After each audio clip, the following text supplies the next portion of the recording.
After a reserved black girl experiences severe bullying at her new school, no one intervenes until her father, a man with a concealed past he's long tried to keep hidden, resolves to speak out. Imani Reddick stood near the side entrance of Halston Middle School, clutching her backpack strap until her fingers hurt. She didn't cry. That wasn't her way. She remained silent, her chin slightly lowered, observing the stream of students who didn't even acknowledge her. She had discovered that remaining unnoticed could offer more protection than being visible. Mobile, Alabama, was not her home. Her home was Savannah, or at least it had been, that old brick apartment with the broken mailbox and the familiar smell of fried fish every Sunday. But her father insisted they needed a fresh beginning. Consequently, they were now living in a duplex with two white walls and neighbors who offered no greetings. Her initial week at Halston High had been largely uneventful. The teachers were courteous, her coursework was within her abilities, and the cafeteria food was acceptable. Children possessed a remarkable ability to detect subtle shifts, much like dogs identifying fear. Imani rarely spoke unless necessary. Her father often remarked that her voice carried weight, and she avoided using it for casual conversation. Her hair was styled in precise twists. Her shoes were polished, and her clothes were neatly pressed. She presented a simple, intelligent appearance, avoiding anything ostentatious, simply careful. She actively avoided drawing attention to herself. However, on Thursday, attention sought her out regardless. She walked along the B Hall corridor, on her way to science class, when a tall boy with sunburned cheeks and a smug look blocked her path. "Hey," he said, tilting his head like a puppy feigning friendliness. "You don't talk much, do you?" Imani blinked at him, uncertain if it was a question or a challenge. "What's wrong?" he pressed. "Are you too good to say hi?" She replied softly, attempting to move past. He shifted aside and bumped her shoulder, causing her to stumble slightly. "Chill out." She simply acknowledged him. He didn't respond, continuing his walk, his heartbeat quickening unexpectedly. His name was Tyler McHale. She discovered this later during gym class, when he erupted in laughter during a basketball game and called another student slow as hell, a comment audible to everyone in the room. The other boys joined in his laughter. Even the coach remained largely silent. Tyler McHale was known for a certain behavior, though it was rarely spoken of directly. He belonged to that category of children best left undisturbed, especially if you valued tranquility. Imani recognized the pattern. He possessed the hallmarks: boisterous, presumptuous, and exhibiting a subtle cruelty that often escaped adult observation. That evening, at their residence, her father posed the customary inquiry. "How was school, dear?" She responded with a slight lift of her shoulders. "Okay. Anyone causing you difficulties?" She denied it with a headshake. Darius Reddick scrutinized her expression. His gaze was penetrating. It didn't gloss over details. She held his gaze for a moment, then averted her eyes and began to play with her fork. "You know you can tell me anything, right?" he said. "I know." She didn't elaborate. He didn't press. He always respected boundaries. That's what he's taught her since she was little. A reserved child isn't fragile. They're simply waiting for the appropriate moment to share. Imani hoped that principle still applied. But the atmosphere of Halston was altered. This wasn't Savannah. This wasn't the neighborhood where Miss Charlene looked after her when her dad worked late, or where Mr. Jalen across the street gave her peppermints on Sundays. This place didn't feel like it had people, just moving pieces. On Friday, Tyler walked past her in the lunch line and accidentally knocked her tray sideways. Chicken tenders and mashed potatoes hit the floor. "Oh, my bad," he said with a smirk. "Didn't see you there." Some kids laughed. Others looked away. The cafeteria monitor hardly looked up. Imani crouched to gather the tray, her cheeks flushed but her expression unreadable. She remained silent, simply tidying up and moving to the rear of the queue. Tyler departed as if everything was normal. However, it was significant, especially for her. But that was only the start, and the most difficult moments were still to come. By the second week, the cafeteria event felt like an introduction. Tyler had made it his purpose. Imani didn't understand why. Perhaps it stemmed from her lack of visible reaction compared to others. Or maybe because she didn't appear afraid, despite feeling it. Regardless, Tyler perceived this as a challenge. Initially, it manifested as hushed comments behind her in the hallway. This escalated to staged applause when she responded to questions in class. Following her excellent score on an English pop quiz, he publicly questioned, what's she attempting to demonstrate? Trying to be the teacher's favorite or something.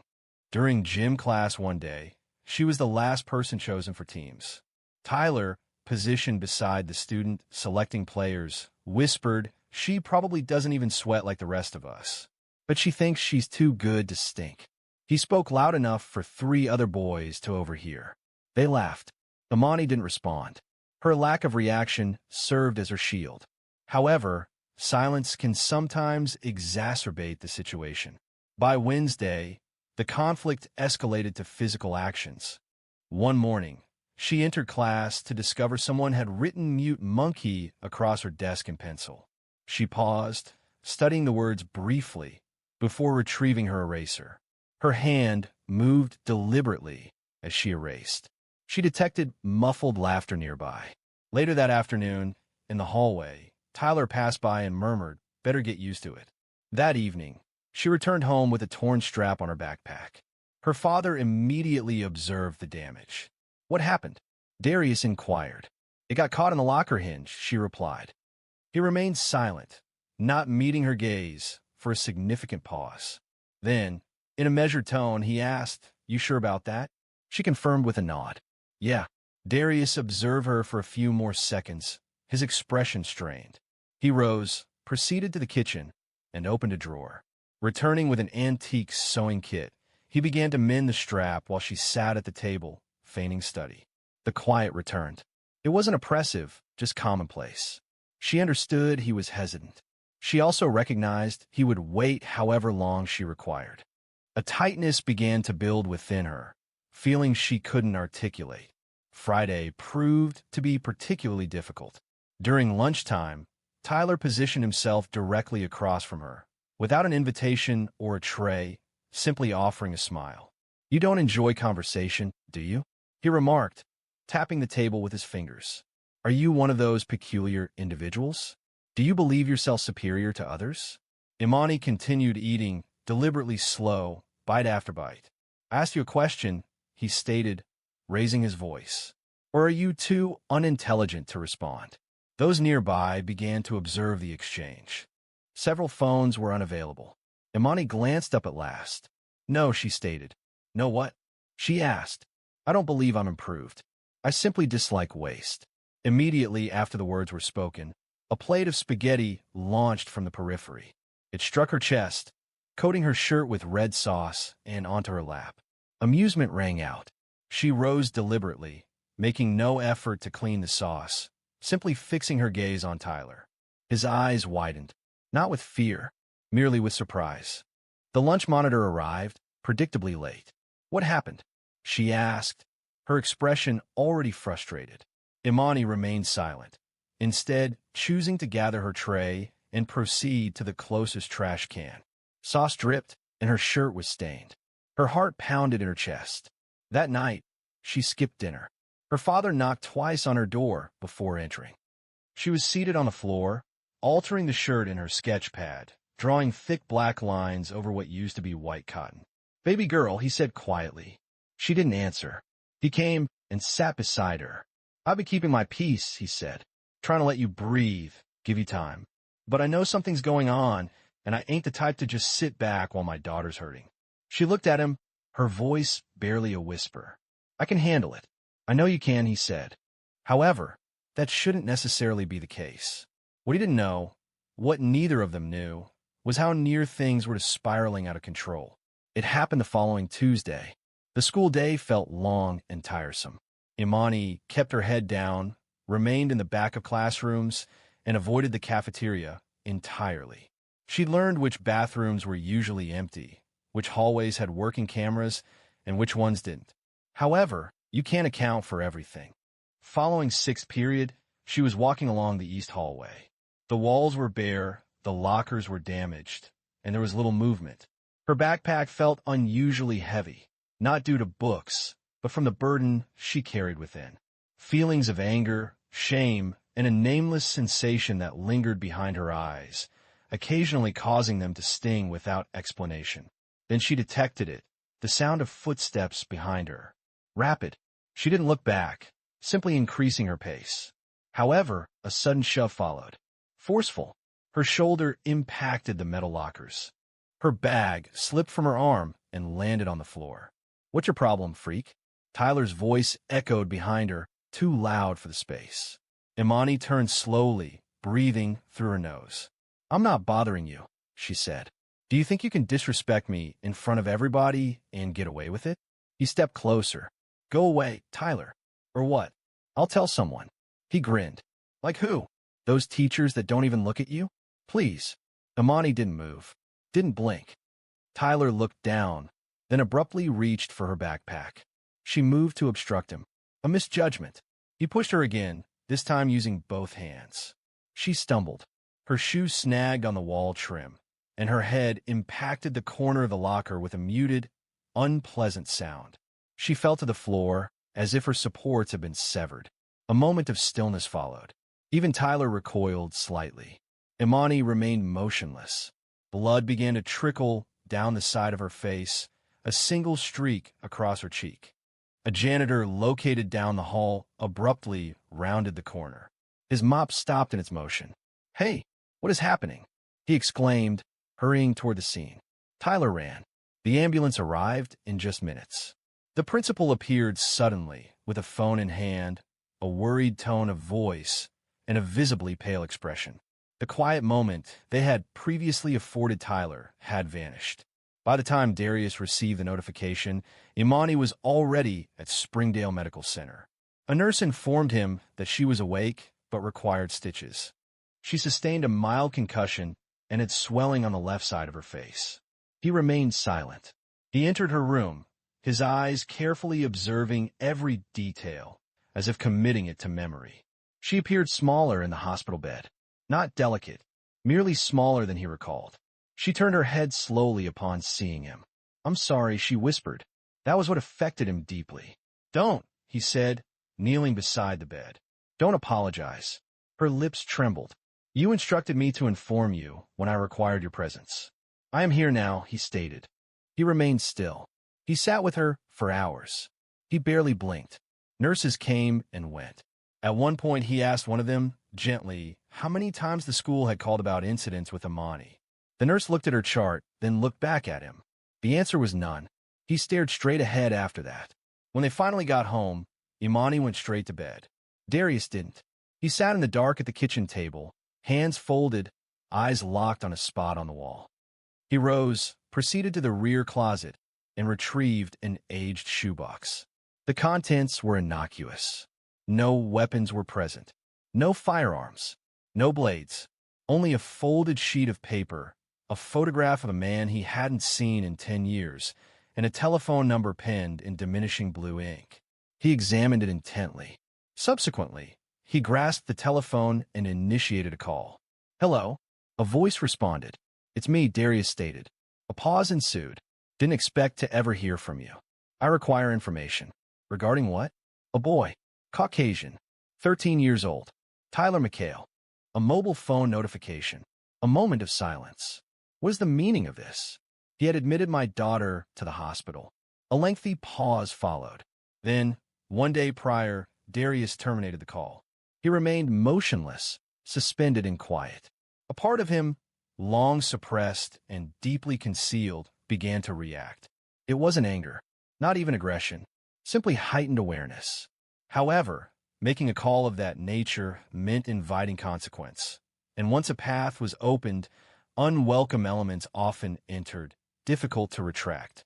15 years ago, Darius Reddick was recognized under a different identity. In Savannah, the name Deke commanded attention. He wasn't boisterous, nor did he act impulsively, yet he consistently achieved his objectives. His methods were subtle, a quietness that instilled unease. Debts were settled, and disappearances were understood, thanks to him. He avoided direct violence, except in matters close to him, which were infrequent. Deke didn't seek a leadership role. he shunned the public eye.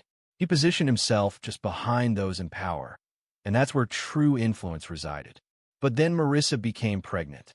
Marissa wasn't living on the streets. She was pursuing her education to become a nurse. She was known for her beauty, directness, and intelligence. When she informed Darius they were expecting a child, a change occurred within him. He began to contemplate his lasting impact. He thought about what his daughter would perceive when she looked at him. He worried about the number of falsehoods it would require to conceal his true identity from her. Marissa did not survive the delivery. A tragic accident occurred. A rainy night, a drunk driver. She was gone, suddenly. Without warning, Darius was left with only a 5-pound baby girl who inherited her mother's eyes. Following this, he vanished, abandoning Savannah. He severed connections, sold the vehicles, concealed the cash, destroyed the phone, and relocated to smaller towns, securing unassuming jobs and maintaining a solitary existence. For 14 years, he erased himself from view, all for Imani. However, the phone call he initiated that night, after observing her at the hospital, marked the beginning of the unraveling. The individual he contacted, Terrence Bug Nichols, was not a friend. Not really. More like someone utilized when results were needed without interference. 3 days after the call, Bug sent a message. Tyler McHale, son of Curtis McHale, was with Mobile PD. Curtis ran a side job for a while, moving product through impounded vehicles. He was caught 5 years ago, but avoided conviction on a technicality. He still wears the badge. Still corrupt. Darius considered this information. He did not desire vengeance. This was not about harming a child. Understanding that his father was a man who abused his authority to manipulate people was a different matter. It suggested Tyler was acting aggressively because he's avoided repercussions. Someone had instilled in him the belief that there would be no accountability. This ignited a deep anger within Darius, an anger he hadn't felt in a considerable time. He drove across town that night. He parked a few blocks from an old warehouse by the train yard. He knocked once, then twice slow. Bug answered. His face appeared older. His body seemed thicker, but those eyes, still cold. Thought you were out for good. Bug said. I was. Bug gestured for him to come inside. So what changed? Darius looked around. Metal shelves, old crates, a faint hum of radio static in the corner. I need to scare somebody. Bug raised an eyebrow. Scare. I want the message to land, but no blood. Bug chuckled. That ain't your usual style. I'm not that man anymore. Bug looked at him for a long second, then nodded. All right, I got someone who owes me. Real discreet. Ex-military. Now works security. He will leave a note they will remember. No threats. No harm. Just presence, Darius stated. Bug grinned. You want to haunt the man. Precisely. 2 days later, Curtis McHale returned home to discover his front door slightly ajar. Inside, nothing was stolen. However, every drawer had been opened, and his framed awards were placed face down. A single Polaroid photo rested on his recliner, an image of Curtis from 5 years ago, hands cuffed, head down, flanked by officers. On the back, a simple sentence. If anything happens to my child again, yours is next. Curtis failed to report the incident. He understood the protocol. This was not something you concealed. During that same week, Tyler ceased attending school.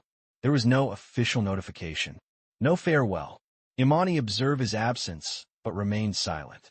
She returned to her classes, head held high, quiet, but no longer concealed. However, Darius recognized that revisiting the past doesn't always allow it to settle. Occasionally, it resurfaces with anger. The house phone rang shortly after 11:30 p.m. Darius seldom answered calls from numbers he didn't recognize, but a feeling compelled him to answer. He remained silent, simply waiting. A low, familiar, and dry voice spoke. You made noise, Deke. Darius paused before responding. Then he requested silence, just a presence. The voice emitted a chuckle. Yeah, well, some presence echoes louder than you think. Darius gripped the phone more firmly. Who is this? The voice inquired. You remember Devin Mars? That name caused a sharp, uncomfortable feeling in his throat. Devin Mars had previously worked as a problem solver in Savannah. Uncompromising. Precise. and driven by ambition. Darius had wronged him several years prior when Mars threatened someone Darius valued. The incident concluded with a tense confrontation that was never discussed. Until now, he currently resides in Pensacola, involved in real estate, nightclubs, and politics. His child attends Halston Prep. Rumors suggest he's become aware of your name once more, and he's displeased. Darius leaned back in his chair, the kitchen clock ticking behind him like a countdown. I'm no longer part of that world. Then why was your name being circulated again? Click. The line disconnected. For the next hour, Darius remained silent. His thoughts raced. Devin Mars did not forgive, and he did not forget. If his name was being passed around, that meant others were paying attention as well. It wasn't just about Tyler anymore. It was about what people believed Darius might become again. The mere thought of it made his stomach churn. He recalled Imani, how she used to fall asleep on his chest. She remembered how she'd learned to walk with her arms out like wings. He'd promised her a different life, a quiet one. But quiet wasn't always safe. At school, people noticed Imani was walking a little taller. She didn't smile much, but her silence now felt different. Less like retreat, more like strength. Her teacher, Miss Kendrick, pulled her aside after class. I just want to say I'm sorry we didn't do more. We should have, she said. Imani looked her in the eye. I am not relying on others to act appropriately anymore. Miss Kendrick stopped. You possess more strength than you realize. However, strength was insufficient on its own. On that Friday, a black SUV with tinted windows arrived outside the school precisely as the final bell sounded. The vehicle was not the property of a parent, and it remained parked. Imani observed it. A feeling, not of fear but of familiarity, churned in her stomach. She didn't know who was inside, but she had seen a car like that previously, back in Savannah. Following her grandmother's funeral, she informed her father that evening. Darius didn't inquire. He simply moved to the rear room and retrieved a phone from a drawer. Instead of contacting Bug, he dialed another number. A woman answered, her voice raspy, reminiscent of gravel and whiskey. It's been a long time, Deke. Too long, Tanya. I heard you went soft. I did on purpose, he replied. She chuckled once. That's good, but now you're calling. I need eyes on a vehicle. A black SUV with Florida license plates was parked outside Halston Middle School. A moment of silence followed. Then, a voice said, I'll have something for you tomorrow. That night, Darius remained near Imani's bedroom door. This wasn't due to a lack of faith in the locks. It was simply the spot where he felt most at ease. The following day, Tanya returned the call. The vehicles are connected to Mars nightclub. They are not registered in his name, but his driver utilizes them. Imani's school is not part of his typical route. Darius took a deep breath. He is currently not taking any action. He was either sending a message or anticipating one from you. That afternoon, Darius drove to Pensacola. There were no weapons and no threats. Only an old envelope containing a picture of Marissa, Imani's mother. He gave it to the security guard at Mars Club. He instructed the guard to tell Deke that this was now the only thing that mattered, and that if anything happened to her, he would not engage in conversation. The guard remained silent, accepting the envelope and retreating as if it were hazardous material. Darius did not wait for acknowledgement and returned home in silence.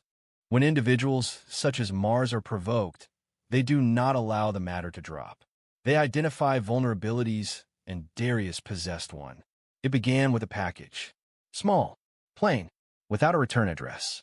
It was sitting on Darius's porch 2 mornings after his trip to Pensacola. He understood he should not touch it immediately. He examined it, studied the corners. There were no wires. There was no unusual weight. Nevertheless, he opened it outdoors, cautiously, using a pocket knife he hadn't used in years. Inside was a USB drive. Nothing else. He brought inside. He connected it to the older laptop he's kept isolated from network. The screen displayed a solitary video file. It was labeled property. He initiated playback. Grainy security camera footage from a grocery store parking lot appeared. Imani was visible near the front entrance, using her phone. Then a figure entered the scene. He didn't approach her. He didn't speak. He simply stood across the lot facing her, watching. Subsequently, he walked away. The camera followed his movement. He was a white man, with a shaved head, wearing a blue jacket. A face Darius recognized. An old Mars enforcer. Still alive, it seemed. No warning had been given. None was necessary. The meaning was unmistakable. We could contact her whenever we pleased. Darius shut the laptop and remained motionless for a considerable time. Afterward, he entered the bathroom and studied his reflection. He no longer resembled Deke. The beard was flecked with gray. His hands appeared heavier than before. Yet something within him, something cold and sharp, remained untouched.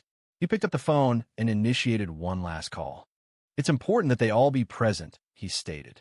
3 hours later, he found himself in the back room of a car shop in Foley. 5 men were seated around him. Each possessed a history they hadn't documented. "Tell me why we're here," one of them inquired. "They threatened my daughter," Darius responded. There was no request for verification. His delivery wasn't challenged.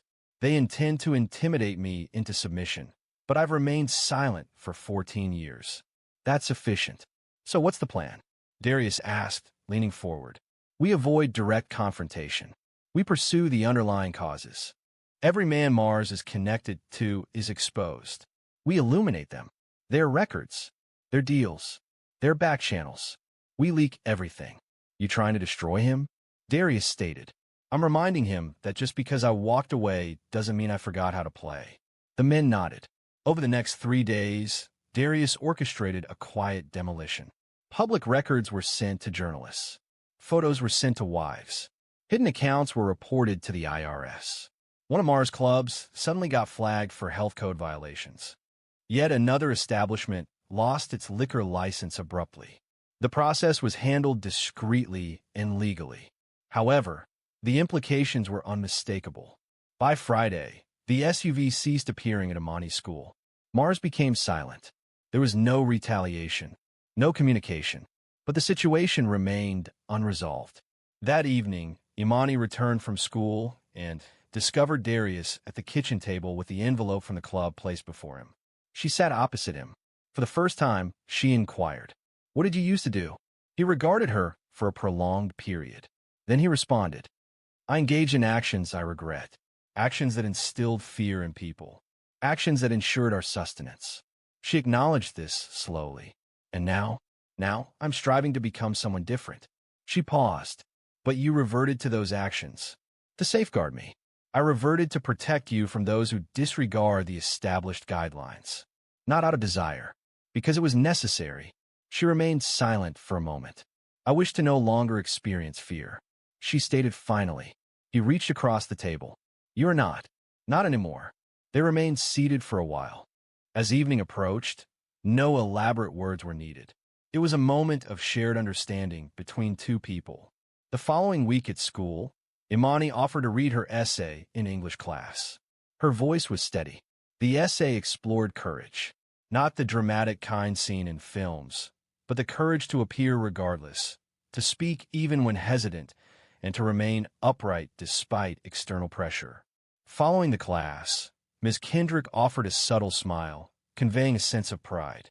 Imani returned the gesture, a quiet but genuine expression. Darius understood that peace achieved in this manner invariably demanded a price. He only hoped he had paid sufficiently. Spring arrived in Mobile Sutley that year. The trees bordering the schoolyard became vibrant and lush, and the days extended slightly. It had been nearly 2 months since Imani had last seen Tyler McHale's face. She never learned precisely what had transpired with him. Speculation circulated. He transferred schools. His dad took a leave. His family relocated. However, no one provided verification, and Imani had no desire to inquire. Her attention was now directed elsewhere.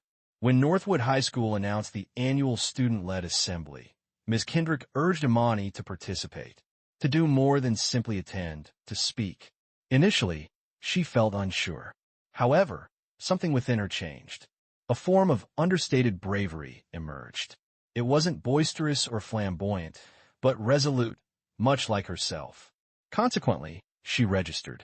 On the day of the event, as her name was announced, the gym grew almost silent. Teachers leaned forward.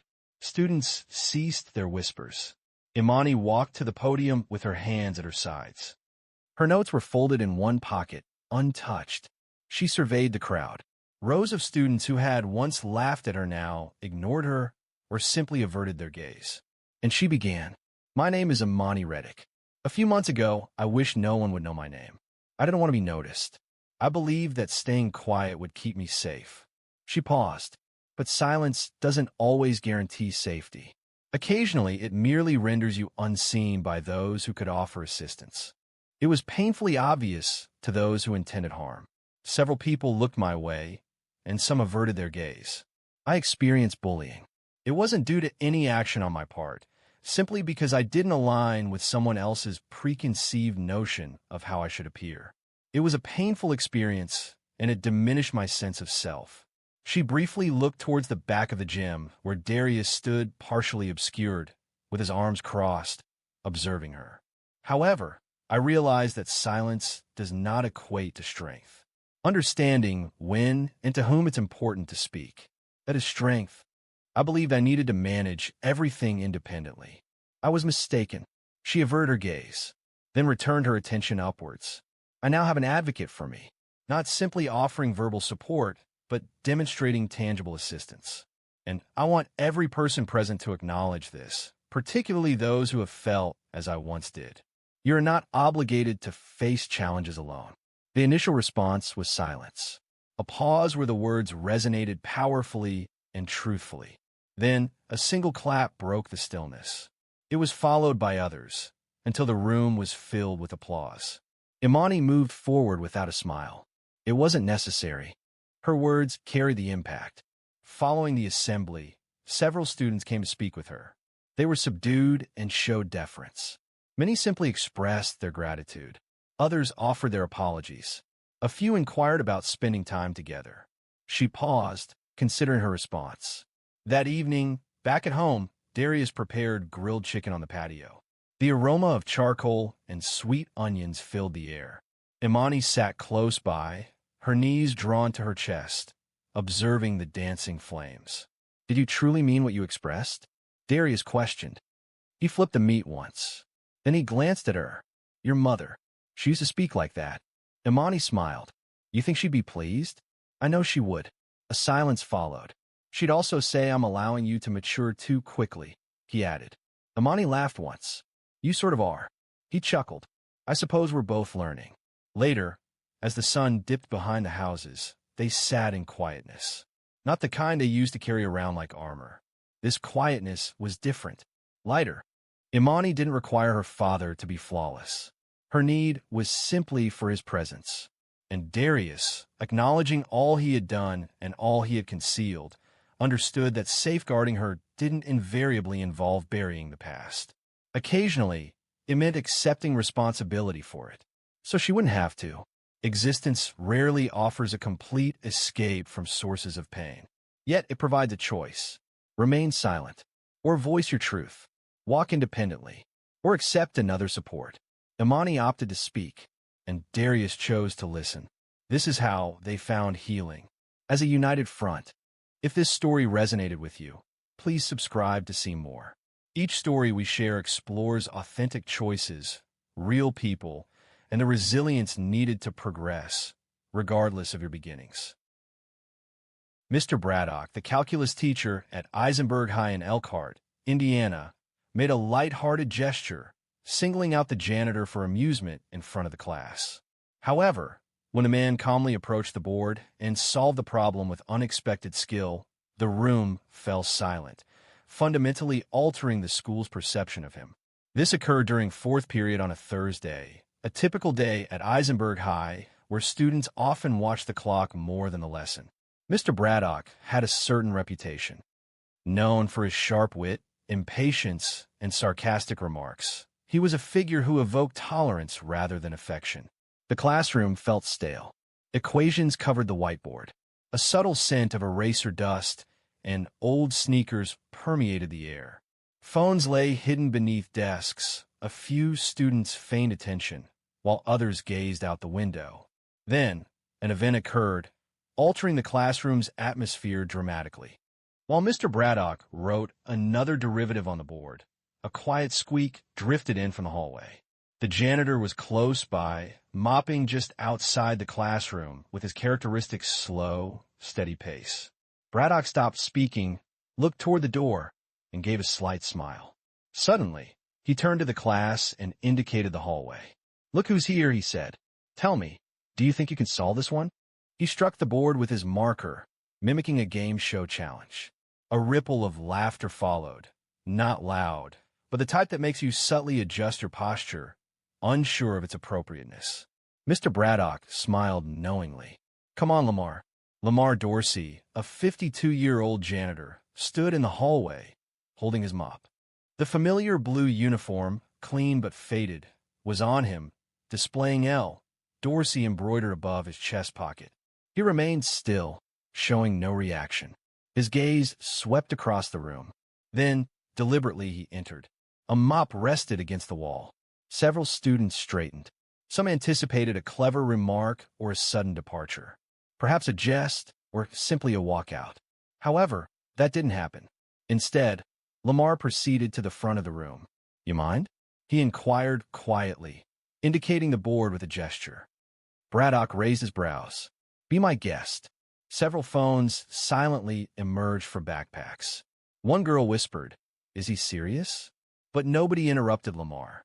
He picked up the marker, examined the equation, and paused, not because he was unsure, but as if he were considering something. Intensely, like someone studying a well-known map. He narrowed his eyes slightly. Then he began to write. There was no theatrics, no embellishment, just careful strokes, one line following another. The room became unnervingly quiet. The only sounds were the marker on the whiteboard and a chair creaking as someone leaned forward. Mr. Braddock crossed his arms, observing intently. His expression remained unchanged, though his jaw tightened. Lamar explained the steps aloud, his voice quiet and patient. "See, this here's a chain rule problem, but the trick is recognizing the inner function first. Once you isolate that, it becomes a lot cleaner." He moved with the ease of someone experienced, not just with the problem, but with the teaching. His manner was unassuming and not arrogant. He clarified matters straightforwardly, with clarity, as if he's dedicated more effort to instruction than to menial tasks. Upon completion, he secured the marker and retreated. The board displayed meticulous, well-structured work. He addressed Braddock, then the class. "That's one approach," he stated. And briefly, stillness reigned. A junior student in the rear murmured. He understood it correctly. Mr. Braddock remained silent. Not instantly. His mouth parted a little, but no words emerged. The silence became more pronounced than any joke he could have delivered. Lamar nodded politely and retreated to the door. He gathered his mop. There was no applause, no self-promotion, only that quiet assurance, as if he hadn't just dramatically altered the room. But as Lamar reached for the chalk, no one anticipated what would follow. No one stirred. For a complete 10 seconds, it felt as though the class had been pulled from a dream and placed into something authentic. The sort of moment that doesn't typically occur in a high school classroom. Lamar Dorsey, known as Mr. Dorsey, was in the process of leaving when a comment was made. Had he just thought that? It was Wes Hanley, a senior seated in the front row, who rarely spoke unless it concerned academic performance. He was completely serious. His eyes were wide with surprise. He glanced back at the board, as if a solution might have altered during a brief moment of closure. Braddock then spoke, his tone even and somewhat annoyed. He acknowledged that Mr. Dorsey had, nonetheless, provided the correct answer. His voice lacked its typical sarcasm. A different feeling seemed present, perhaps confusion, or even something like discomfort. Lamar looked back. "I worked with numbers extensively in the past," he stated, then offered a slight shrug. "They remain with me." Several students chuckled, not directed at him this time, but because the atmosphere was easing. Lamar didn't pause for a reply. He departed, mop in hand, his shoes squeaking quietly down the hallway, as if nothing had occurred. It was as if he hadn't just resolved a complex academic challenge in less than 3 minutes without using a calculator. That's when the phones appeared. Someone had recorded the entire incident. Carly Benson, a junior in the third row, had already begun editing the video before the school bell sounded. In the hallway between classes, the topic of conversation was solely focused on the event. "Did you see Mr. Dorsey?" Braddock's expression. He appeared as if someone had disconnected him. Where did he acquire that knowledge? It was believed he only cleaned floors. By lunchtime, the video appeared on TikTok and then Instagram. It was unedited, simply a shaky view of Lamar's hands working on the board, accompanied by a voice saying, "Yo, he's solving it." The text accompanying the video stated, "Our janitor just outperformed the calculus teacher." Some people found it amusing. Others observed it with disbelief. Nevertheless, the excitement continued to build. In the teacher's lounge, the atmosphere was similarly charged. "Are you suggesting he completed a full derivative chain problem mentally?" inquired Ms. Lin, the physics teacher. She had paused mid-bite of her sandwich, and so did he, muttered Mr. Crane, the English teacher. Didn't use notes. Didn't even pause. It was like muscle memory. Braddock was at the corner table, seemingly grading papers. He remained silent. However, Principal Everett spoke. He had been at the school for 6 years. It was surprising that no one knew he had an academic background. People shook their heads. Few people really knew much about Lamar. He arrived early. He left late. The floors were always clean. Light bulbs rarely failed within a day. The man worked in silence. However, he was no longer simply the man behind the mop. Down the hallway, a group of students waited near the janitor's closet. They weren't there to report a spill or request a broom. They simply wanted to speak with him. One student, a 12-year-old boy holding his geometry book, inquired, "Do you tutor Mr. Dorsey?" Lamar blinked. "I haven't in a long time," he replied. "You should," the boy suggested. That was a kind thing to say. Lamar chuckled, but it wasn't unkind. "I'm simply astonished." During the third period the following day, Braddock's demeanor had changed. He refrained from making jokes. He didn't call on students arbitrarily. He spoke with his gaze directed at the board, his voice more subdued than normal. It wasn't voiced directly, but it was obvious to all. Following the class, Wes approached him. "Mr. Braddock, regarding that incident with Mr. Dorsey yesterday, he employed the very method you demonstrated last week. The chain rule, correct?" Braddock nodded once. "That is correct. Only he articulated it more effectively." Braddock remained silent. However, the truly startling aspect wasn't the proposed solution itself. It was what Lamar said following it. Lamar Dorsey hadn't intended to create a disturbance. He generally avoided being the focus of attention. This had been the case since his youth. Consequently, when students began congregating near the maintenance closet simply to converse, or when teachers directed extended glances his way in the hallways, he felt uneasy. He lowered his gaze and continued with his regular activities. Restocking paper towels, repairing a leaky faucet in the boys' locker room, and cleaning cafeteria tables consumed his time. However, he began to notice a subtle change. There was a perceptible shift in how people regarded him, as if they were attempting to place him within a framework they hadn't previously recognized. This wasn't merely curiosity, it was a mixture of confusion, respect, and perhaps regret. The sensation made him uncomfortable. Later that afternoon, Principal Everett requested that he visit the front office. He entered, still wearing his gloves, his uniform slightly damp from cleaning the cafeteria sinks. He took off his cap as a gesture of respect. Everett leaned forward in his chair, his hands clasped together. "Lamar, may I ask you a question? Do you have experience in education or engineering?" Lamar paused. He glanced downwards briefly, as if revisiting a long-forgotten aspect of himself. "I attended Purdue," he said softly. "Mechanical engineering. Full scholarship." The principal leaned back, eyebrows raised. "You serious?" was Lamar's reply. He had plans. Things got complicated, and for the first time in a long while, he began to recount the story. He'd grown up in Gary, Indiana. A bright young man, he's always been fascinated by how things worked. Motors, pulleys, anything he could take apart and put back together. His mother, Estelle, raised him and his 2 sisters on her own. She worked overtime at a textile plant and still found time to read to them every night. She held a deep conviction that education offered the sole path to advancement, frequently stating, "Books first, always." She explained that the world might attempt to deny opportunity, but possessing your own key ensured access. Lamar secured that key. He was valedictorian, a winner at the state science fair, and then received a scholarship to Purdue. During his freshman year, he was already tutoring fellow students. Instructors noticed his name on the attendance roster and took note. However, sophomore year brought a life-altering phone call. His mother had collapsed at work. Medical professionals diagnosed her with advanced cancer. When Lamar arrived at the hospital, she was struggling to remain conscious. "I can handle this," she murmured. He disregarded her request and did not return home. He took a semester off from school, then another. He found employment, working in a warehouse and doing overnight shifts at a grocery store. He worked to cover expenses. Academic pursuits became less important. So did the dream. When his mother died, possessions were disorganized.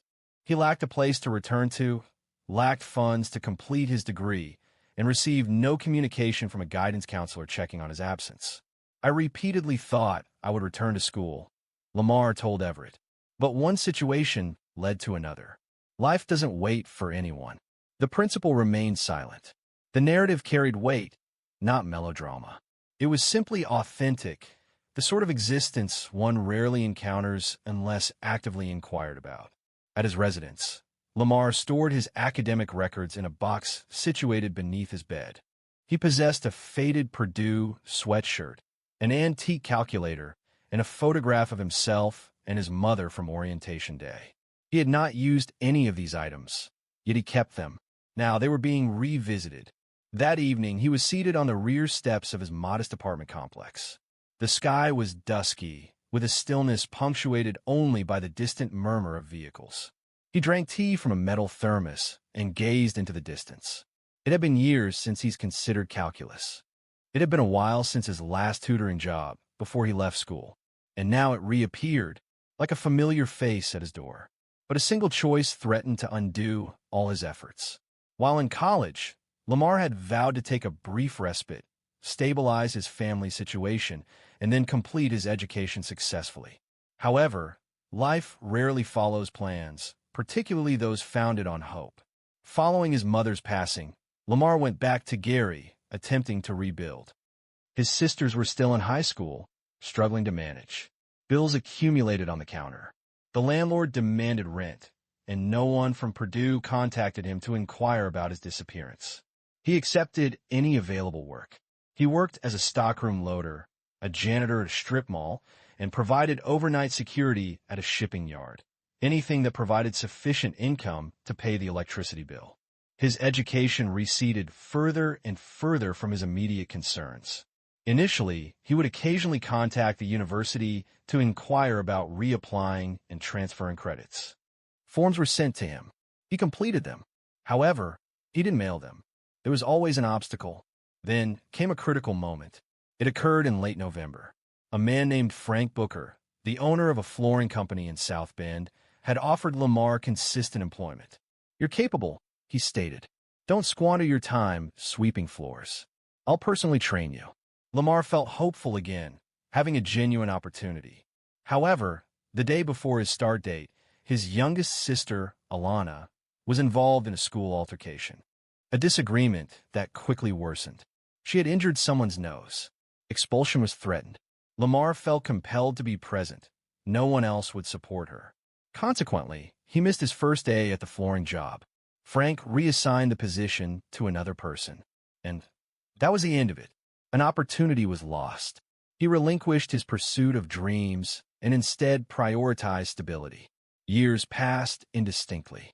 He moved from town to town, holding various jobs. He maintained a clean record and avoided legal issues, simply focusing on survival. Quietly, when he reached Elkhart in his early 40s, he wasn't seeking a fresh start. He simply wanted a reliable income. The school district provided benefits. Summers were peaceful. He accepted the janitor position without hesitation. He found it agreeable in his own way. It was predictable. The work was clean. Students left him undisturbed. Teachers offered polite smiles. He didn't anticipate friendship or belonging. He didn't require it. He remained inconspicuous. He cleaned up messes and vanished before the last bell rang. Yet, numbers remained with him.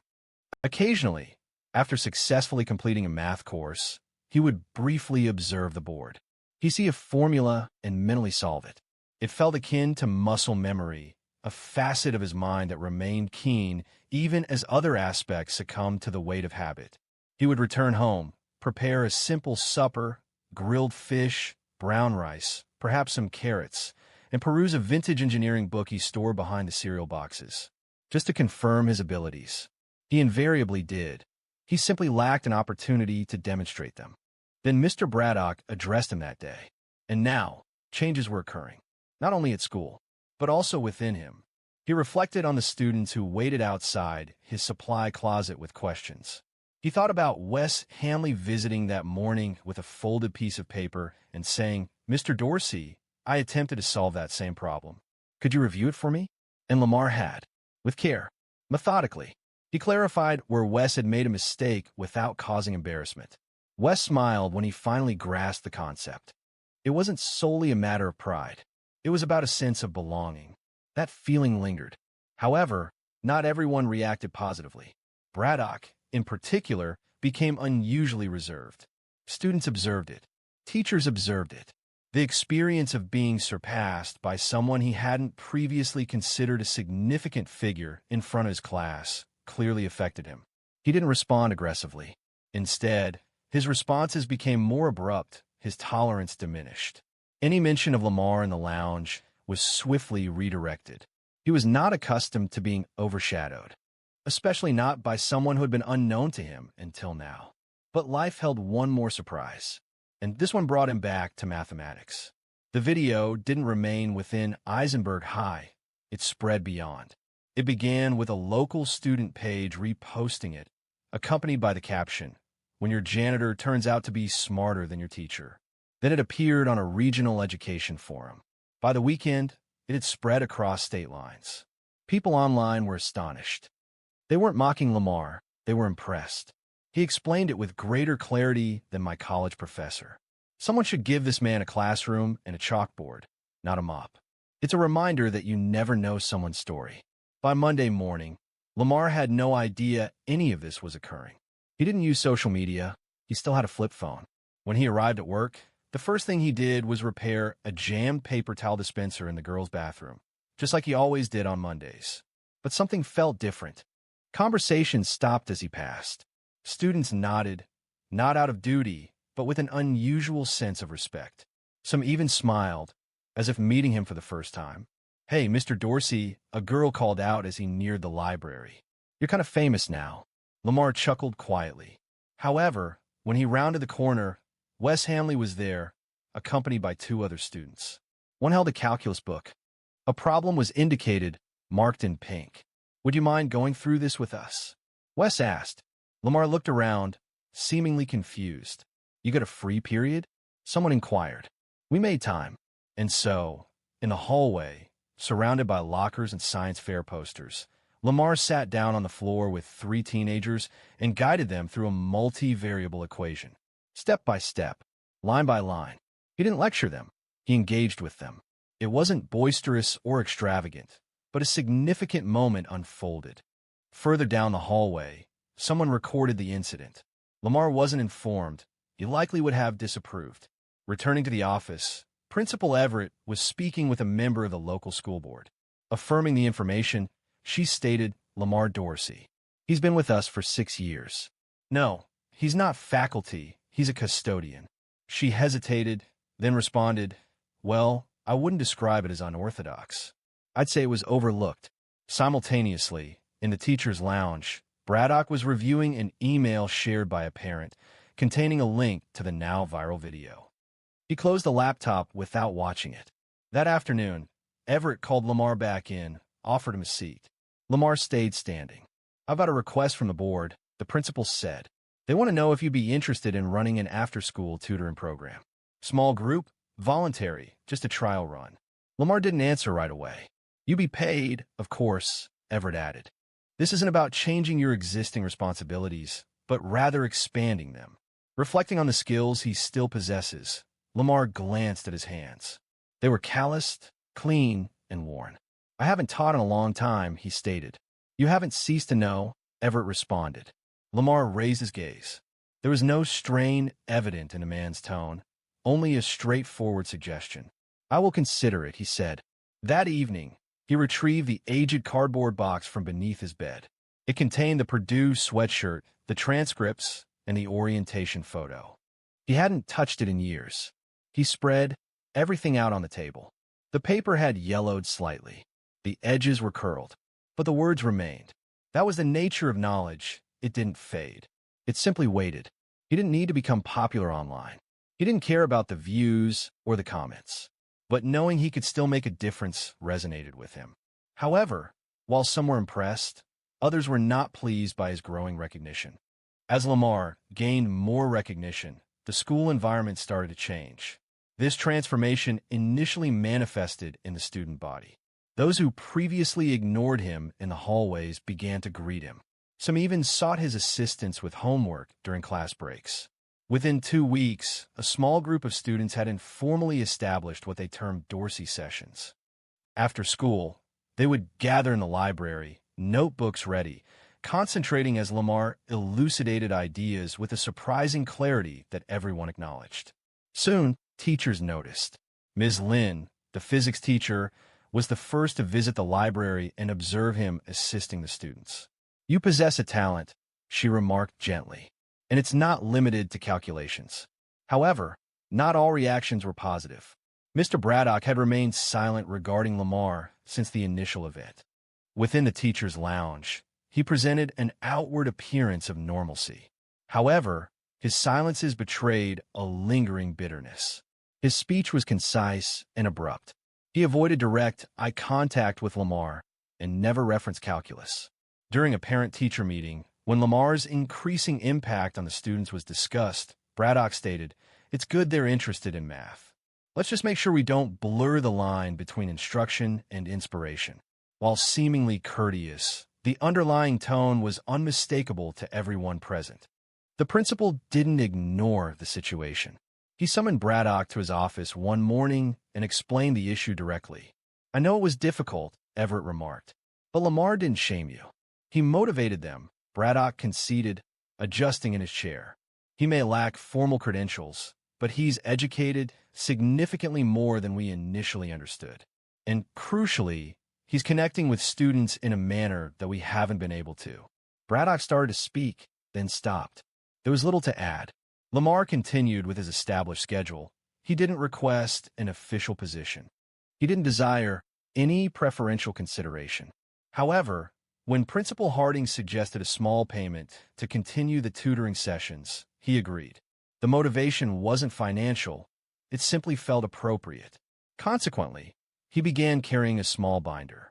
Within it were pages of problems, blank worksheets, and notes he'd written by hand.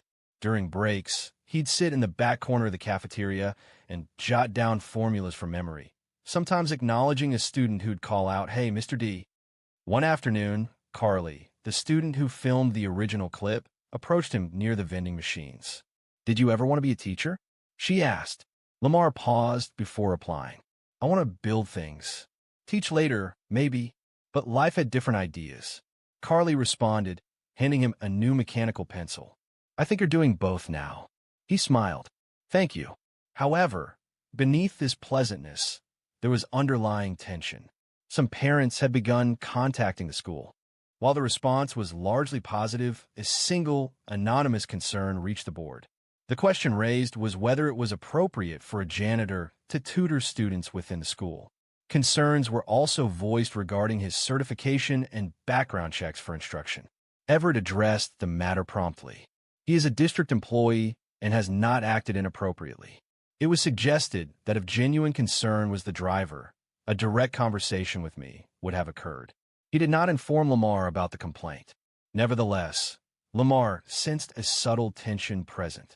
Some individuals seemed unsure how to perceive him now that he no longer blended into the periphery. Then, one afternoon, Braddock took an unexpected action. He entered the library during one of Lamar's tutoring sessions. He observed silently from a distance as Lamar explained integrals to a group of 4 students. After roughly 10 minutes, he approached. "Do you mind if I sit in?" Braddock inquired. Lamar looked up. His expression remained unchanged. He gestured toward a chair. The students laughed, just enough to lighten the moment. Braddock smirked. For once, it wasn't mean. They sat together that day, saying little, but it was a start. Lamar Dorsey wasn't interested in titles. He had something else in mind. It wasn't about proving anything anymore.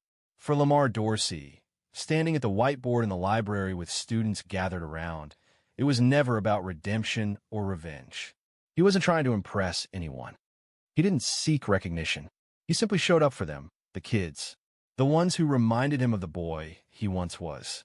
Every Tuesday and Thursday, right after the final bell, that corner of the library filled with chatter, questions, scribbled notes, and wide eyes as Lamar walked students through math problems they once feared. Not because he possessed all the answers, but because he helped them believe they could discover those answers themselves.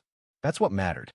Isaiah, a freshman who previously struggled with algebra last semester, is now confidently solving quadratic equations. Tasha, who once disliked math, is now conducting brief study groups on weekends for her cousins, utilizing notes from Lamar. Lamar didn't lecture from the front of the room like a conventional teacher. Instead, he sat alongside his students, engaged in conversation, and posed questions before providing answers. Consequently, an increasing number of teachers began visiting. They weren't there to monitor, but simply to observe his methods. Ms. Lynn inquired about utilizing some of his explanations in her class. Coach Rivera asked if Lamar would assist in establishing a summer preparation group for incoming freshmen. Even Braddock, typically hesitant and prideful, began visiting frequently. While not every day, he visited often enough. He would quietly suggest a couple of additional problems and eventually started offering words of encouragement to the students. The sharpness in his voice lessened. A change occurred within him, softening his demeanor. During one tutoring session, Braddock stayed behind after the students had departed. "You know," he remarked, glancing at the board, "I once believed this position conferred significance upon me. That teaching provided authority." Lamar remained silent. "But you're showing me what it truly involves, consistently being present and ensuring that each moment has value." Lamar simply nodded in agreement. Everyone occasionally strays from their path. He was not one to bear resentment. He had no need to. Principal Everett summoned him again a month later. A suggestion was put forward to establish his sessions as a non-credit elective class next semester, designed for enrichment and to build students' confidence. Everett cautioned that we would need to navigate some administrative processes. Lamar responded, shaking his head gently, and stated that he appreciated the offer but did not require the formal recognition. He preferred to maintain a simple approach, encouraging attendance based on genuine interest rather than a fixed schedule. Everett agreed, nodding, and assured him that they would provide support in any way possible. News of his efforts extended past the school district. A reporter from a local news outlet visited to conduct an interview. Lamar chose to keep his comments brief, avoiding sensationalism and self-promotion. "I'm simply demonstrating what they already possess," he stated. "Sometimes it requires a bit of time to recognize it." In the spring, Eisenberg High held its yearly student showcase, featuring science projects, art displays, and choir performances. In one corner of the gym, a booth called Dorsey's Table showcased student reflections on math, life, and confidence. Many students wrote about how Lamar had helped them discover more about themselves. This wasn't because he provided answers, but because he listened and showed belief. By the end of the night, people had stopped asking, "Is he the janitor?" Instead, they were saying, "That's Mr. Dorsey." He didn't wear a suit. He didn't give a speech. He stood near the table, smiled, and expressed gratitude to the students who approached. Afterwards that evening, returning to his apartment, he retrieved the well-worn Purdue sweatshirt from the box beneath his bed. He refrained from wearing it. Instead, he folded it carefully, placed it inside a fresh storage container, and added a file containing student thank you notes alongside it. He understood that legacy isn't defined by positions. It's about the impact you create in others. He didn't require completing school to instruct. He didn't need a degree to guide. He simply needed to be present each day and demonstrate genuine care. And that's precisely what he intended to continue. Thank you for hearing Lamar's story. If it resonated with you, if it brought to mind someone you may have underestimated or someone who offered you support, please subscribe and share it with someone who could benefit from it. Because sometimes the most brilliant intellects reside in the most unassuming environments. A white student believed it would be amusing to shear a black student's hair in front of onlookers, but the reserved new student he targeted proved to possess a unique form of resilience. 13-year-old Tyrese Reddick requested little when he entered Crest Hill Middle School that Monday morning in Thousand Oaks, California. He carried his backpack, a well-used spiral notebook, and the same lunchbox he'd been using since 5th grade. His mom had written a brief message inside, as she always did, "Be yourself." That was sufficient. Tyrese felt no nervousness. He's experienced being the new student previously. 3 schools within the past 5 years, a consequence of his dad's work assisting military veterans transition to civilian life. This one didn't seem significantly different. Bright hallways, worn lockers, that familiar scratchy intercom crackle each morning. However, even before second period, he could sense the nature of this place. Students observed him. Not everyone, but a noticeable number. The long locks, carefully twisted and pulled back, distinguished him. He carried himself with quiet confidence. He avoided ostentation, opting for a simple style, clean sneakers, a tucked-in shirt, and earbuds during the bus ride. Yet, his presence was noted. In Mrs. Lamar's history class, a girl with freckles whispered, "Your hair's cool." He responded with a small, appreciative nod, but remained silent. Afterward, in the cafeteria, he located an unoccupied table close to the vending machine. He was comfortable with solitude. He enjoyed watching initially, noting who laughed excessively, who moved in groups, who acted differently than they truly were. A definite pattern existed. Crest Hill operated with unwritten guidelines. There were the drama students, the sports teams, those who wore costly hoodies and spoke as if they were online personalities. And then there were those who maintained order, deciding who held significance. He noticed one of them before the 6th period began. He was tall, blonde, and boisterous, conversing with a group by the lockers, and they were all laughing excessively at something. Tyrese hadn't learned the boy's name yet, but he observed how other students either displayed overly enthusiastic smiles around him or avoided eye contact. Individuals of that nature were consistently the same, those who required an audience. Tyrese continued walking. Upon arriving home that afternoon, he placed his bag near the kitchen door. His mother was preparing red beans and rice, humming softly. "How was your first day?" she asked without turning from the stove. He shrugged. "Same as usual." "Did you make any friends?" she inquired. "Not yet." His father, seated at the table in a pressed polo, looked up from his tablet. "Are people staring?" he asked. Tyrese paused.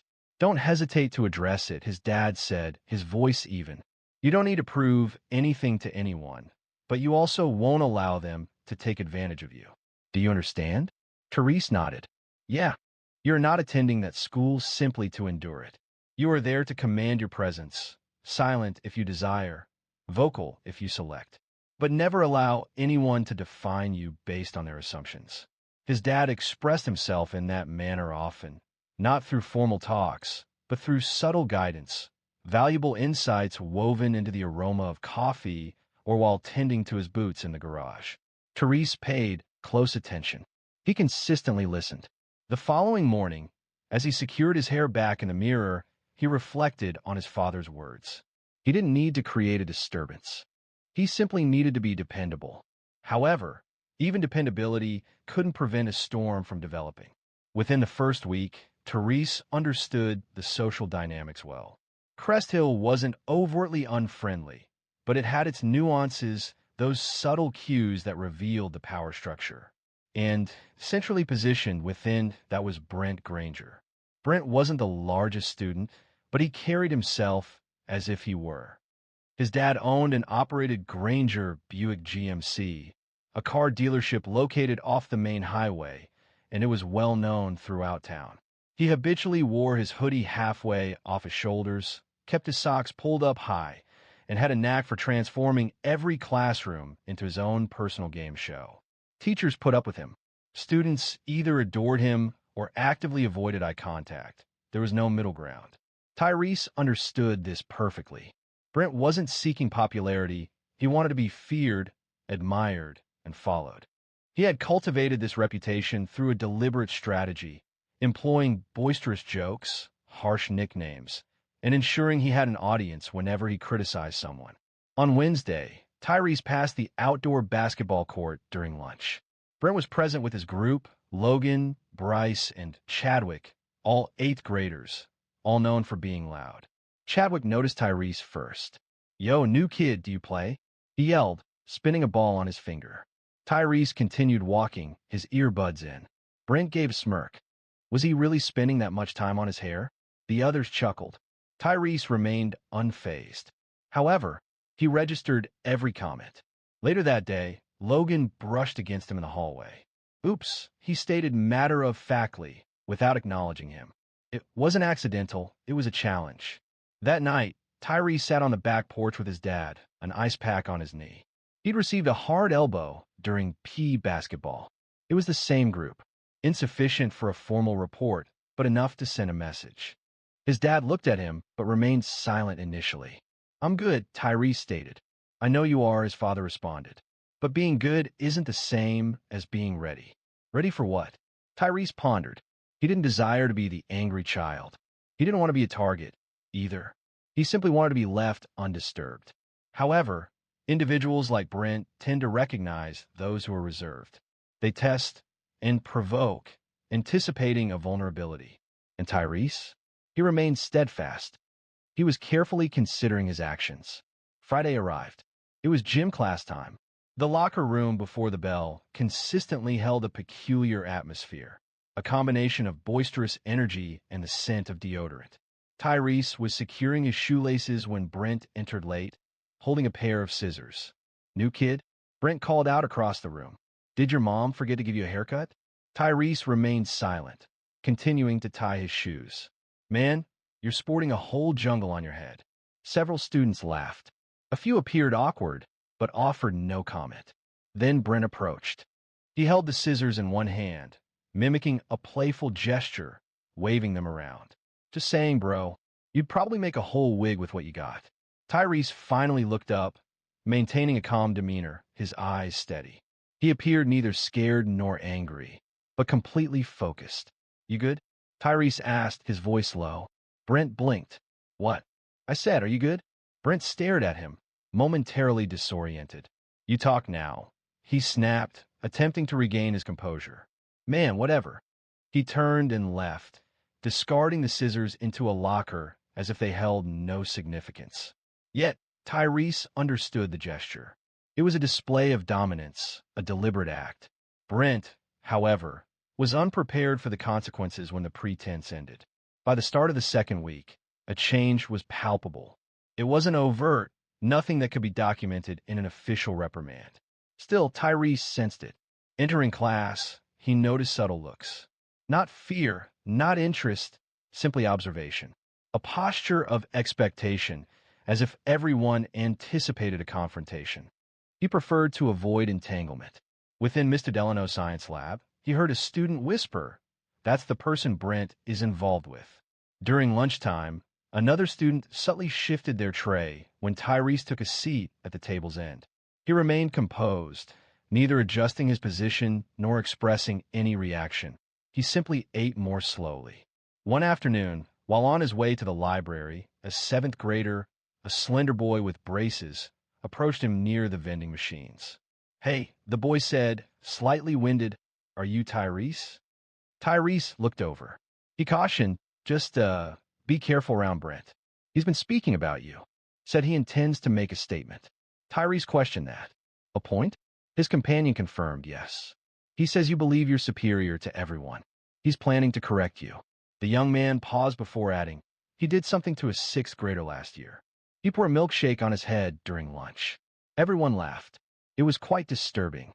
Tyrese acknowledged with a nod. "Thank you." The boy appeared to want to add something, but someone called his name, and he ran off. That evening, Tyrese lay on the living room rug, feet resting on the couch, looking at his phone. His mom was close by, checking papers. "Something on your mind?" she asked without looking up. He hesitated. "Have you ever had someone harass you just to see you react?" She set down her pen and turned to him. "You mean like bullying?" "I mean like they notice you don't join their games, so they force you into one." She paused, allowing the words to linger. "I've encountered individuals like that before," she remarked. "In college, even during my first teaching job, some people struggle to grasp peace unless it aligns with their expectations." He responded, "You maintain your principles. You acknowledge your identity, and you refuse to allow others to compromise your stability." He nodded in agreement. His father entered the room, wiping his hands with a towel. "Do you wish to speak with me?" he inquired directly. Tyrese observed them both, then straightened up. "I thought," his dad said, settling into the chair opposite him. "Is that the boisterous one?" "Yes." "What is he doing?" "Nothing yet. Just comments. Bumping into me. Talking as if he's seeking a reaction." "Is it effective?" Tyrese shook his head. "No, but it's becoming tiresome." His father leaned forward. "Let me tell you something," he said. "The world is full of kids like Brent. It doesn't matter if you're 13 or 30. Some of them have loud voices. Some wear uniforms. Some hide behind keyboards. They all behave similarly. They test and challenge you, attempting to provoke a reaction, either a rash response or retreat," he indicated by tapping his finger on the coffee table. "You refrain from either action. You remain composed until they acknowledge they're confronting an unexpected challenge." Tyrese looked at him. "Can I strike him?" he inquired. "If necessary," his dad replied, "but not fueled by anger. Never out of anger. You strike to halt the behavior, not to dominate." His mother remained silent, but offered no disagreement either. The following day, Brent passed Tyrese in the hallway and bumped his books from his hand. The papers spread out, fluttering across the tile. Brent smiled, a seemingly accidental gesture. Tyrese bent down, gathering them up individually. Several students paused to observe. Others looked away. Brent remained, waiting. When Tyrese straightened, he remained silent. He simply stared, a prolonged gaze that made Brent blink. "What?" Tyrese spoke, his tone even, just enough to convey, "I see you. I am not afraid of you, and I am not responding as you instructed." Brent's smile disappeared. "However, some individuals require explicit clarification, detailed step by step." It was gym day once again, and the locker room was filled with typical middle school activity. Sneakers scraping against the floor, lockers banging, the sound of inexpensive deodorant spraying permeating the space. Tyrese consistently prepared quickly. He entered and exited swiftly, avoiding conversation, showing off, or joking. He approached it as a task. When he entered, Brent was already present, seated on the bench as if expecting someone. It seemed he was the observer now. Tyrese remained composed, located his locker, entered the combination, and concentrated on changing. He sensed eyes on him, not just Brent's, but others as well. Logan, Bryce, and Chadwick. Even some students who typically stayed out of things. "Yo, Brent said, rising deliberately. You still rocking those spaghetti ropes on your head?" A faint sound, like laughter, rippled through the room, but it lacked strength, as if even amusement had become weary. Tyrese concentrated on his shoes, securing the laces firmly. Brent approached. He retrieved an object from his pocket. Scissors, silver, sharp, and genuine, likely taken from an art class or workshop. "Have you ever considered change?" Brent inquired, manipulating the scissors with 2 fingers as if they were a plaything. "It could tidy you up. You might actually appear normal." Tyrese raised his gaze, his face blank, without a flicker of movement. Brent smiled. Before anyone could intervene, he reached out and cut. A moment of dread. The cut was clean at the base. It fell to the floor like a fallen leaf. Several children gasped. One whispered, "Yo." For a brief instant, everything paused. Tyrese rose, steadily, without haste, without hesitation. His expression remained unchanged, but something shifted behind his eyes. He looked down at the dread on the floor. Then he looked up at Brent. "You think this is amusing?" he asked. Brent smirked, slightly. Tyrese did not shout.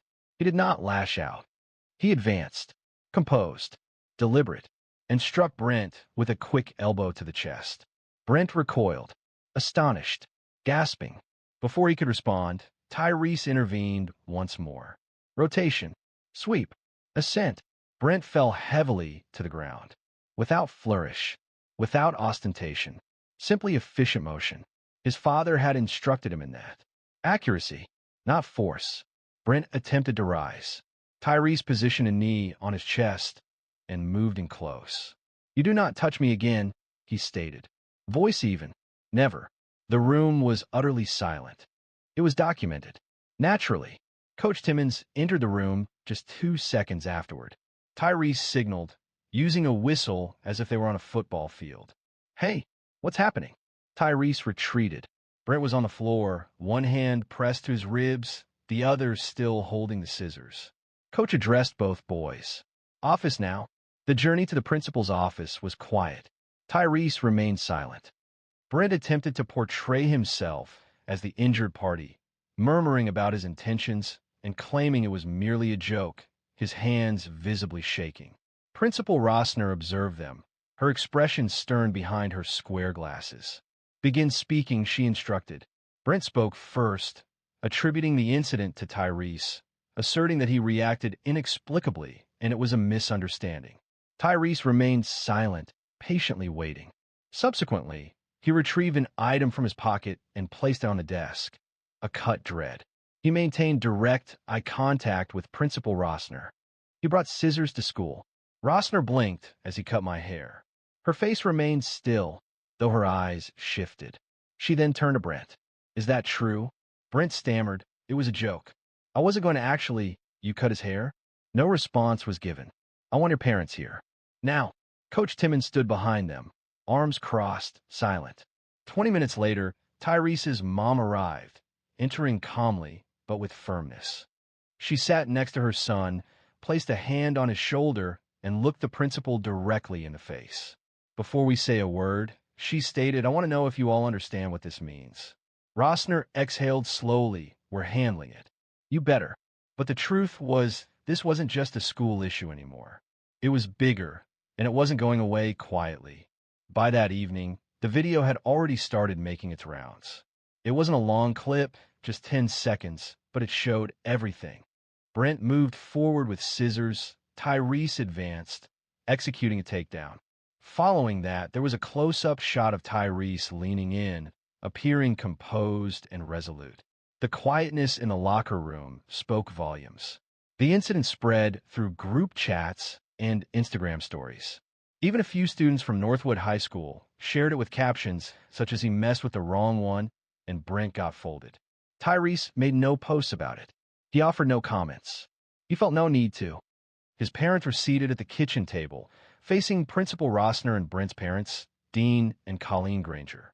Dean was wearing an expensive watch and a blazer with jeans. Colleen had sunglasses resting on her head, as if she had just left the country club brunch. "Let's be clear," Dean stated, attempting to take charge of the discussion. "Our son made a mistake, but it was simply a prank. Boys his age do not always grasp boundaries. Cutting someone's hair is assault." Tyrese's mother responded, her tone sharp. "Not a prank." Dean questioned the situation. Tyrese's dad moved closer.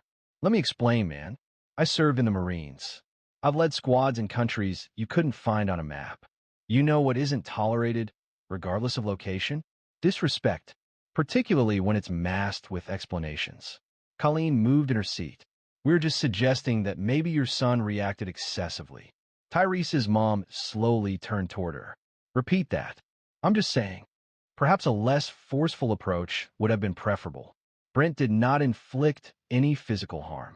Cutting a child's hair without permission is a humiliating act, Rossner finally stated. Regardless of Brent's intentions, the effect is the same. "And if it had been your son's hair, Mrs. Granger, I doubt you'd view it as humorous," Dean said, folding his arms. "So what's the next step? Will Brent be suspended?" "He's suspended for 10 days, Rossner replied directly. "And, subject to the school board's review, we might consider a longer suspension," Dean remarked. Regarding the incident, Rossner stated it was about bringing a weapon into the school, targeting another student, and provoking violence, not over a haircut. Tyrese remained silent throughout the entire discussion, his hands in his lap and his posture upright. He displayed no signs of gloating or smirking. Outside the room, several students observed through the glass door. News of the event had quickly circulated. The following day at school, Tyrese walked the hallway as he typically did, but a noticeable change was present. Some students acknowledged him with nods. Several people simply moved aside to let him pass. A seventh grader approached and exclaimed, "Yo, that thing you did was crazy." Tyrese continued walking. He had no desire for attention and just wanted to get to class. During math, Logan and Chadwick remained silent, offering no jokes or taunts. Brent's group had dispersed. Lacking their leader, they didn't behave as they usually did. Tyrese took his seat, retrieved his pencil, and began his assignment. That afternoon, as Tyrese left school, a teacher he hadn't known well approached him by the parking lot. "Are you okay?" Tyrese nodded. "I just want you to know what you did. How you handled that. It took strength, not just in the moment, but the way you've carried yourself afterward." "Thanks," Tyrese said. "I'm just trying to keep it steady." The teacher smiled. "That's harder than it looks." But respect earned through silence doesn't fade easily, and Brent was beginning to learn that the hard way. Brent's 10-day suspension felt lengthy for all except him. As he remained at home, restricted and disheartened, the school continued. He had anticipated students would support him, perhaps dismissing the situation as they typically did. However, a shift occurred. Students weren't simply avoiding him. They were discussing him.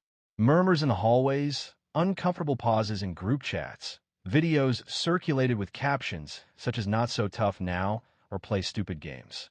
Brent's reputation suffered a significant blow. It fractured. Tyrese continued to be consistently present. Headphones on, locker tidy, assignments completed punctually. He avoided any displays of arrogance or a triumphant demeanor. However, his presence felt more substantial now. Not intimidating, simply resolute, as if he was unyielding. The following week, the school arranged a facilitated meeting between the families, an opportunity to discuss the incident and, at least from the district's perspective, reinstate a conducive learning atmosphere. Tyrese was reluctant to attend. His parents advised him, sometimes the most impactful action is simply being present. And that's what he did. They convened in the counselor's office. It was a small room with a circle of chairs that didn't match. Brent entered with a tense neck and a wounded sense of self. He avoided eye contact with Tyrese. His mother appeared more irritated than regretful. His father wore the familiar smirk, as if he were attending out of duty, not thought. Ms. Harrell, the school counselor, inhaled deeply. "We're not here to revisit what occurred. Our intention is to allow everyone the opportunity to share their feelings and discuss how we can proceed." She addressed Brent. "Would you like to start?" Brent adjusted in his chair. "I was simply joking around. There was no intention behind it." Tyrese remained silent. Brent continued, "I didn't realize it would be such a significant issue." Tyrese's mom raised an eyebrow. She stated that cutting a boy's hair is a deeply personal act, particularly when that hair symbolizes something beyond mere appearance. Brent mumbled, "I wasn't aware of that." Tyrese's father stated, "You didn't care to know. That's the difference." Ms. Harrell then addressed Tyrese, asking, "Would you like to say something?" Tyrese looked up, making eye contact with Brent for the first time in the room. "I didn't come here to fight," he said quietly. "I didn't come here to make friends either. I came here to get through school." Regarding his hair, he added, "That's my business. It's part of me. You touched it like it was yours to joke about." Brent shifted in his seat, remaining silent. "I didn't strike you due to a loss of control," Tyrese explained.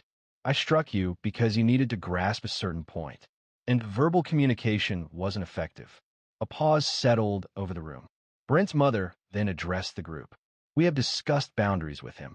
"Have we, Brent?" Brent responded with a restrained nod. "Yes." Ms. Harrell added, "Occasionally, consequences provide more valuable lessons than spoken words." She then turned toward Tyrese. "Are you satisfied with the current situation?" Tyrese gave a slight shrug. I do not require an apology. Brent raised his head. I do apologize, however. Tyrese observed him, not with the intention of causing Brent discomfort, but to understand his delivery. Frankly, Tyrese didn't detect much substance behind the words. Okay, Tyrese stated finally. Then carry it. Carry what? Brent asked, puzzled. The apology? The lesson? The understanding that not everyone will permit you to belittle them and dismiss it with laughter? Tyrese rose. That's all I needed to say. His parents followed him from the room. In the hallway, his father placed a hand on his shoulder. You didn't fight in that room, he said, but you still reacted. He continued, but the thing about true strength? It doesn't manifest in punches. It shows up in how you choose to leave. A week later, Crest Hill Middle held a school-wide assembly. Officially, the assembly was about respect and accountability, but everyone understood what caused it. Even teachers were discussing the incident in the break room, though no one voiced it directly. A palpable restlessness filled the gym as students, anticipating a standard presentation and hollow words, grew bored. Then, Principal Rossner took a surprising action. She approached the front without a microphone, relying solely on her voice and a confident stride. We're facing a recent event that has prompted us to reflect, she stated, and the room fell silent. I'm not going to repeat the details of what occurred. My purpose is to discuss the underlying causes and chart a course for moving ahead. She refrained from mentioning any individuals. It wasn't necessary. She emphasized, this school is not a place where power is gained through popularity or intimidation. Respect isn't earned by volume or the number of laughs you receive. It's earned through how you treat others. Even when no one was observing, a few students glanced around, some shifted uncomfortably, but others remained focused. Listening. Tyrese was seated near the back. He didn't withdraw. He didn't exaggerate his presence, either. He simply maintained the posture he now adopted as he walked through the hallways, balanced and steady. Following the assembly, several students approached him. You all right, man? One student inquired. Yeah, Tyrese responded. You handled that situation differently than I would have, another student observed. Tyrese simply shrugged. A sense of silent acknowledgement began to replace the previous laughter. Even the faculty noticed. Mr. Delano stopped him following science class and remarked, I hope you're proud of how you conducted yourself. Tyrese smiled and replied, I'm just trying to be steady. The significant event occurred a few days later during art class. Miss Ruiz gave the class a project exploring identity, focusing on self-perception and external perception. She indicated the project could take any form, such as a painting, sculpture, or even a college application. Tyrese created a painting, a portrait of a boy with locks, cropped, and one missing. The depiction wasn't conveying sadness or anger, but rather portraying the boy standing tall amidst a storm, with other figures indistinct in the background. When he shared his work, the class fell silent. I created this, he stated, because occasionally people fail to understand how profoundly something seemingly insignificant can matter. They dismiss it as mere hair or a simple joke, but it holds deeper meaning. It's about what it symbolizes. The room was silent. Miss Ruiz's eyes filled with tears, but she remained silent. She simply nodded. That day, after school, Brent walked past him in the hallway, unaccompanied, without his usual entourage or any commotion. He offered a brief glance. Not an apology, not a confrontation, just recognition. Tyrese nodded once. Nothing further. It wasn't a close bond, but it was a respectful separation. Returning home that evening, his mom was preparing sweet potatoes in the kitchen. Did the art project go well? She inquired. Better than well, he replied. His dad entered from the garage. Did you receive a response regarding your student council essay? His father asked. Yes, Tyrese confirmed, smiling. You're accepted, his father said, pleased. Calmly, proudly. You deserve that, he said. Afterward, as Tyrese prepared for bed, he gazed into the mirror. One section remained noticeably shorter than the others. He hadn't corrected it. He chose to do it this way, not because he lacked the ability, but because it wasn't necessary. It served as a reminder of the challenges he had already overcome, of what didn't break him, of who he was before, during, and after the storm. Because some conflicts aren't about achieving victory. They're about ensuring the subsequent one doesn't unfold in a similar fashion. If this account resonated with you, evoked an emotion, please share it. A lesson can be found within, and perhaps someone in your circle needs to hear it. Join our mailing list for more stories that speak truth, challenge disrespect, and remind us all what quiet strength truly embodies.